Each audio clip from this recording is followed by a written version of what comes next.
Good afternoon. Normally, we'd be happy to see this. Blue skies in Grand Forks after the rain has moved through. And most of the time, that is a good thing, except that the rain moved through this morning and we're not done with this system yet. So all this blue sky means is that we've got a lot of sun out there and we're going to heat up even more. And it's that heating that helps to fuel thunderstorms, along with the warmer air pushing in general, and the moisture that's making its way into the valley as well. So conditions are going to be getting a little bit more unstable, or a lot more unstable, as we work our way into the late afternoon and evening hours. Here's a look at the radar. We saw that first round of rain and thunderstorm activity move on. There are still some places seeing some areas of rain up north along the border, over to the east as well. But then we have these pockets in this dark gray or black. That's where we've got clear skies, and that's covering a good portion of the valley right now. So we're starting to heat up. Our temperatures in the south right now, we're already surging into the 60s. Wahpeton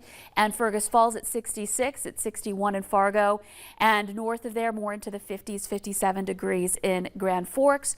And some wind starting to kick in out of the northeast. We're seeing wind speeds into the 20s and gusts into the 20s and 30s, a gust to 33 in Jamestown right now.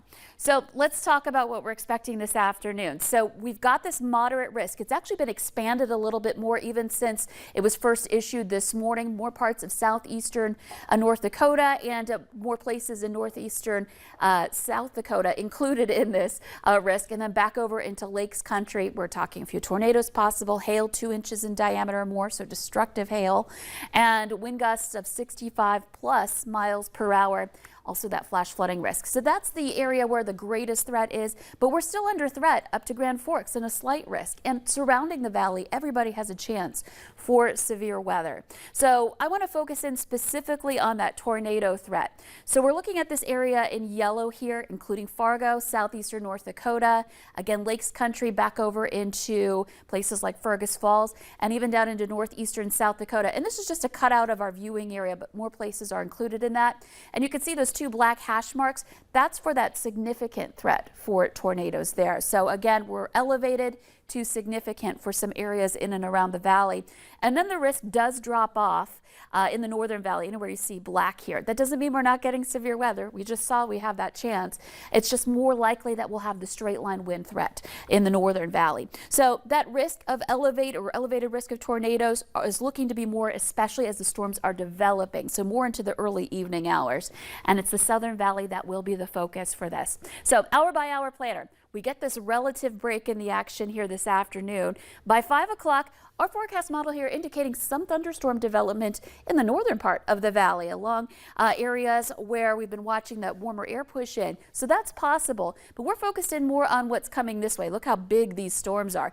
Popping in that 7 o'clock hour, give or take an hour or so in northeastern South Dakota, and then pressing northward. We're looking at embedded supercells, and then eventually it becomes more linear, and by linear, forming that line with those strong straight line winds possible. So again, southern valley is where we're focused for some of those storms to have more rotation within them. This is 8 o'clock. Again, give or take an hour or two. So it's around the evening hours, dinner time and beyond, where we're really focusing in on this. And then this continues to press north, and we're still dealing with severe weather, with potential areas where we're bowing out with that straight line wind possibility into tonight. By midnight, still getting rain and thunder, but at this point it is kind of winding down and starting to move out. So in the overnight hours, we should quiet things down pretty significantly and hopefully get a decent night's sleep after that. But this evening and into the late night, at least, is when we're looking at the potential for some significant severe weather coming our way. So if you go to bed early, make sure you have a way to be woken up when a severe thunderstorm or perhaps tornado warning is issued with the Valley News Live weather app, NOAA weather radio, whatever it takes to be woken up, and have multiple ways to do so. And then in addition to that, we've got the concern about heavy rain. We've got the potential for another inch of rainfall, maybe more in some of those heavier thunderstorms that maybe follow one right after the other. So still looking at a flood alert in effect for across much of the valley, whether it be a flood watch or new flood warnings in northeastern North Dakota from recent rains this morning. And there'll probably be more by the time we get into tomorrow. After this moves on, we can take a breather. It starts to quiet down, but man, today we want to make sure you are weather aware. Be paying attention. Have that severe weather action plan ready to go. Have that VNL weather app, the notifications on. Exactly. That's so important to have some way of being informed, and that's a great tool to do so. Especially overnight, getting woken up, very important. Thank you, Lisa.